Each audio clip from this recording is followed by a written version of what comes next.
Hi everyone, welcome to our channel AB home kitchen. ఈరోజు నేను మీకు ఒక టేస్టీ కర్రీ రెసిపీ అనేది చూపిస్తున్నానండి ఈ వీడియోలో. ఇప్పుడు మనకు సమ్మర్ కదా, సమ్మర్లో మనకు కొంచెం బాడీని కూల్ చేయడానికి ఈ కర్రీ అయితే మనకు చాలా హెల్ప్ అవుతుందండి.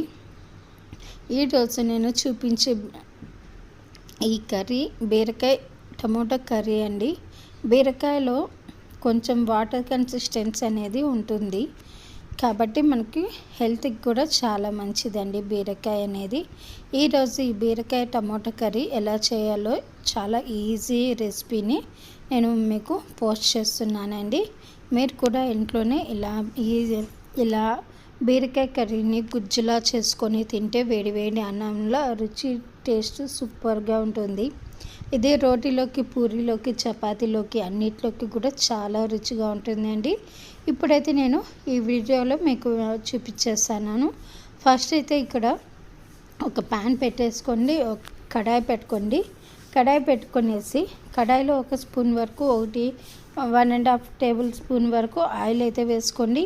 ఆయిల్ కొంచెం బాగా వేడయ్యాక ఇందులో ఆవాలు, జీలకర్ర వేసుకోండి. అలాగే సన్నగా కట్ చేసిన ఒక మీడియం సైజ్ ఆనియన్ ఇలా సన్నగా కట్ చేసుకొని అవి కూడా వేసుకోండి. ఇలా ఆనియన్స్ కొంచెం బాగా మెత్తబడ్డాక ఇందులో ఆనియన్స్ అయితే కొంచెం బాగా కలర్ వచ్చి మెత్తబడ్డేంతవరకు వేయించుకోవాలి. అలాగే ఒక 2 ఎండుమిరపకాయలు తుంచి వేసుకోండి. అలాగే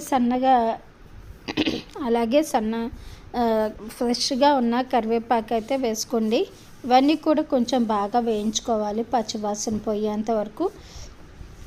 ఆ తర్వాత ఇక్కడ నేను ఇవన్నీ కొంచెం బాగా వేపుకుంటే మనకు రుచి అనేది బాగా వస్తుందండి. అలాగే ఒక ఫ్రెష్గా దంచి పక్కన పెట్టుకున్న అల్లం వెల్లుల్లి పేస్ట్ కూడా వేసుకుంటున్నానండి. ఇవన్నీ కూడా పచ్చివాసన పోయేంత వరకు వేయించుకోవాలి. ఇప్పుడు ఒక 2 మీడియం సైజు టమోటాలు తీసుకొని ఇలా సన్నగా కట్ చేసినవి ముందుగానే అవి వేయించుకోవడం వల్ల టమోటాలోంచి మనకు ఆ వేడికి నీరు అనేది ఊరుతుందండి. నీరు ఊరి టమోటా అనేది మెత్తబడుతుంది. ఆ తర్వాత రుచికి సరిపడా సాల్ట్ వేసుకోండి. అలాగే 3/4 వరకు ఒక పావు టీ స్పూన్ వరకు అయితే పసుపు వేసుకోండి. ఇవన్నీ కూడా వేసుకొనేసి బాగా వేయించుకోవాలి. ఇలా వేయించుకున్నాక ఇప్పుడైతే నేను ఇక్కడ ఒక పావు అంటే 250 గ్రామ్స్ వరకు బీరకాయ తీసుకున్నానండి. 250 గ్రామ్స్ వరకు బీరకాయ తీసుకొనేసి పైన పొట్టంతా తీసేసుకొనేసి సన్నగా ఇలా కట్ చేసి పక్కన పెట్టుకున్నాను. ఆ బీరకాయ ముక్కలు కూడా ఇందులో వేసేసుకొని బాగా వీటన్నిటిని కూడా బాగా కలుపుకోవాలి. ఇలా కలుపుకున్నాక ఇప్పుడు మన రుచికి సరిపడా కారం అయితే వేసుకుందామండి. అంటే కొంతమంది ఎక్కువగా తింటారు, తక్కువగా తినేవాళ్ళు కాబట్టి రుచికి సరిపడా కారం వేసుకొనేసి అలాగే ఒక 1.5 టేబుల్ స్పూన్ వరకు ధనియా పౌడర్ వేసుకుందామండి. ఒక 1/2 టేబుల్ స్పూన్ గరం మసాలా కూడా వేసుకొనేసి వీటన్నిటిని కూడా బాగా కలిపేసుకోవాలి. ఇలా కలిపేసుకొనేసి చూడండి, ఇలా మనకు ఒక గుజ్జులాగా ఫామ్ అవుతుంది. చాలా టేస్టీగా ఉంటుందండి కర్రీ అయితే. మసాలా ఉంటుంది కాబట్టి మసాలా కూడా అనేది ఎక్కువగా ఉండదు కాబట్టి చాలా టేస్టీగా ఉంటుంది ఈ టమోటా బీరకాయ గుజ్జు కర్రీ.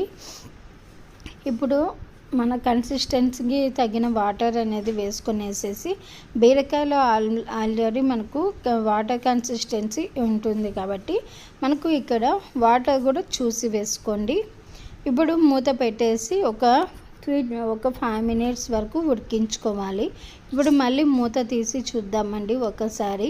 బీరకాయ తొందరగా ఉడుకుతుంది కాబట్టి ఈ కర్రీ అనేది మనకు కొంచెం దగ్గర పడేంత వరకు ఉడికించుకోవాలి.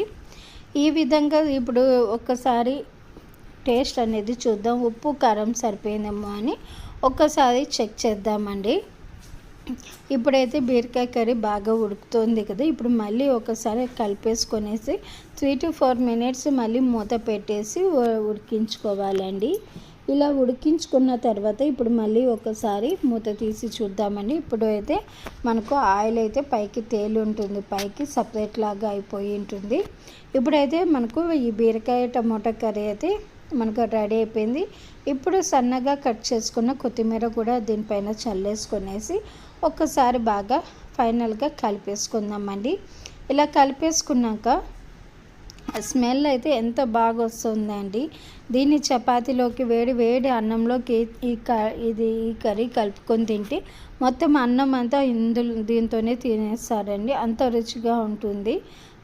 ఇప్పుడైతే ఈ బీరకాయ కర్రీ కూడా మనకు రెడీ అయిపోయింది. గుజ్జులాగా ఫామ్ అవుతుందండి, చాలా టేస్టీగా ఉంటుంది. ఇప్పుడైతే బౌల్లోకి సర్వ్ చేసేసుకుందామండి. బౌల్లోకి సర్వ్ చేసేసుకొని వేడి వేడి అన్నంలో కానీ చపాతీలో కానీ పూరి రోటీలోకి సర్వ్ చేసుకొని తినండి, చాలా రుచిగా ఉంటుంది. మరి మీకు ఈ వీడియో నచ్చినట్లయితే నా ఛానల్ని సబ్స్క్రైబ్ చేసుకోండి, లైక్ చేసి వీడియోని కూడా షేర్ చేయండి. నేను చేసే ప్రతి వీడియో కూడా మీకు నోటిఫికేషన్గా రావాలంటే పక్కనే ఉన్న బెల్ బటన్ నొక్కితే నేను చేసే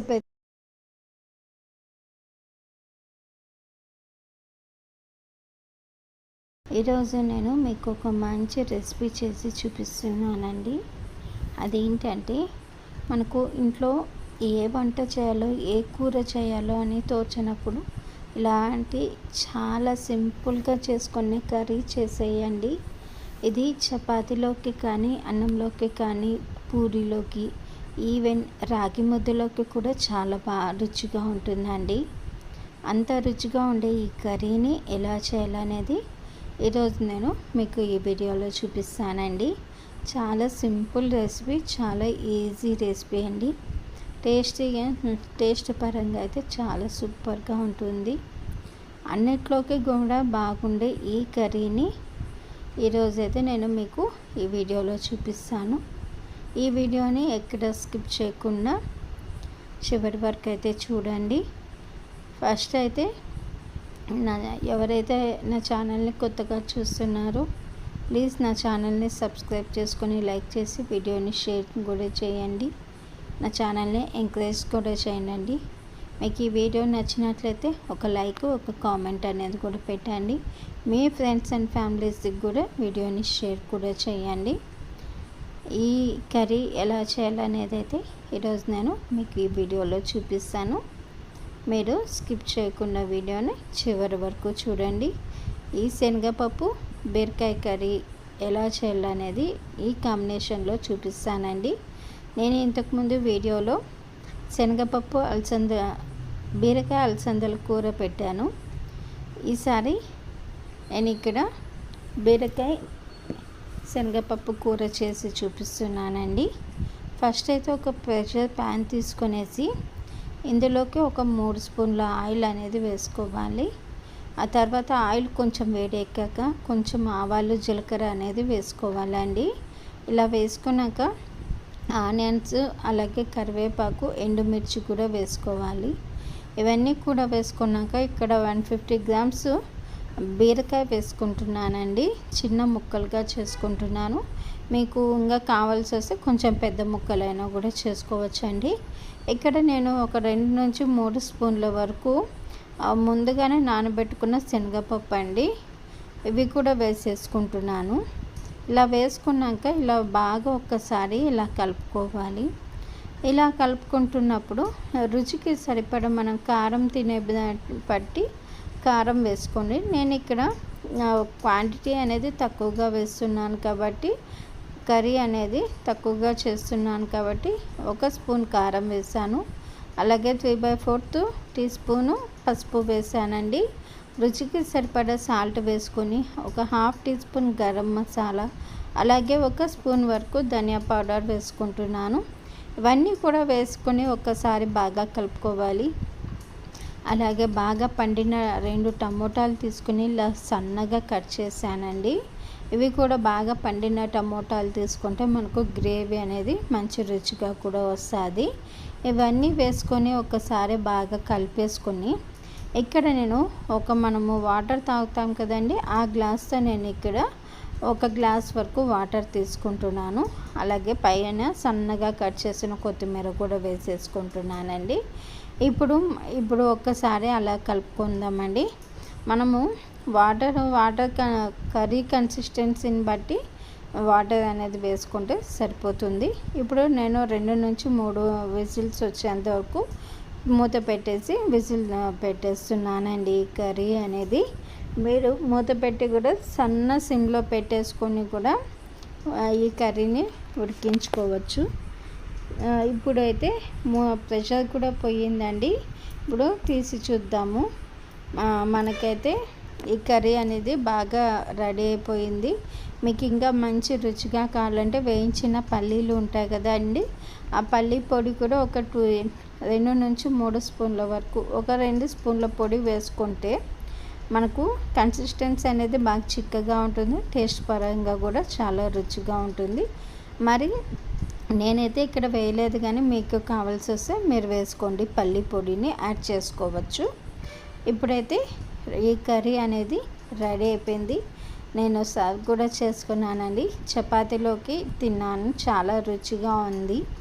మరి మీరు కూడా ఒకసారి ఇంట్లో ఏ కూర తోచినప్పుడు ఇలా ఉన్న వాటితోనే ఇలా చేసుకొని చూడండి, చాలా రుచిగా ఉంటుంది.